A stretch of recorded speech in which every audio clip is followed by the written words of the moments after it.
I was very nervous for Arcane. The show has been being made for 6 years, and honestly, this is a very big task that we're asking of them. It is very hard to make a show out of something with such deep lore without relying on it completely. A good example of that would be the Warcraft movie, which was decent if you understood Warcraft, but awful for anyone from the outside looking in. However, I am very proud to say that Arcane is not that. Arcane did it perfectly. The characters were believable. They explained the backstory of certain champions in very quick but precise ways. And my personal favorite aspect of the show was the world building. The attention to detail behind every little thing in the show made the world so believable. From the crazy advanced bolas that the cops threw at Jinx and Vi in the chase scene, to the stupid little camera contraption that Echo used to spy on people. It seemed believable in only a way that I've seen accomplished by things like Avatar or a Miyazaki film. And though this is a very powerful statement,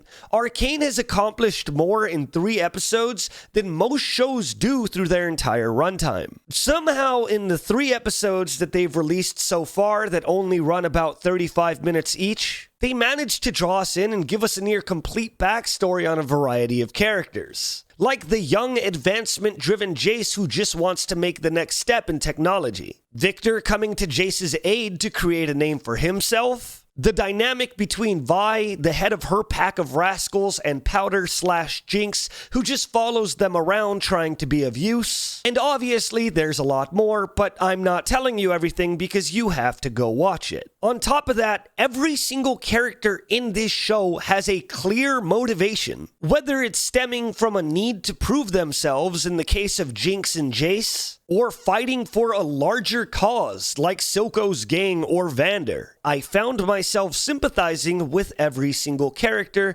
whether or not I liked them. Hell, even the cops that came down and harassed the people of Zaun showed that though they were being stern assholes, they were still human. And that in and of itself is not an easy task to accomplish. Now, here's going to be the point where I talk about a massive spoiler and what it meant to me. So I am telling you right now, if you haven't seen the show, just pause this video. It'll be here when you get back.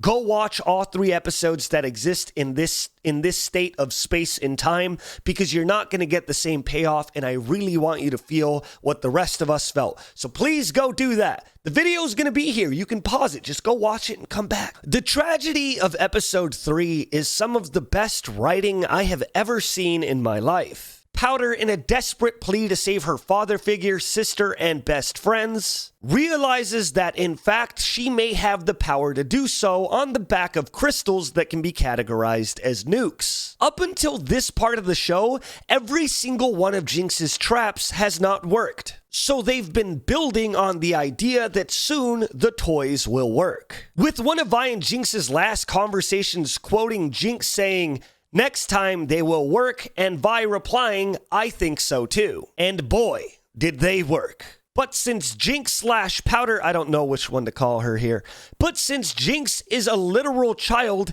she does not understand just how much this toy is going to work. Basically setting off 3 atomic warheads on the head of her best friends and family. Jinx accidentally kills everyone in her party except for Vi. And I found myself aching at this situation for a multitude of reasons. It hurt because the biggest tragedy that can possibly happen happened because of a child trying to save her family and friends in the only way she knew how, through reckless abandon. It hurt because Jinx was excited and thought she did good before realizing the events that transpired, creating the saddest moment of realization and scolding that I have ever seen in my fucking life. And this one resonates with me the most, and I think it would resonate with a lot of you. It hurt because the world that Riot had built to this point was perfect. The characters, the dynamics between them, the visuals were all a 10 out of 10. And we built a very real attachment to them. And it hurt realizing that in a very depressing and abrupt way,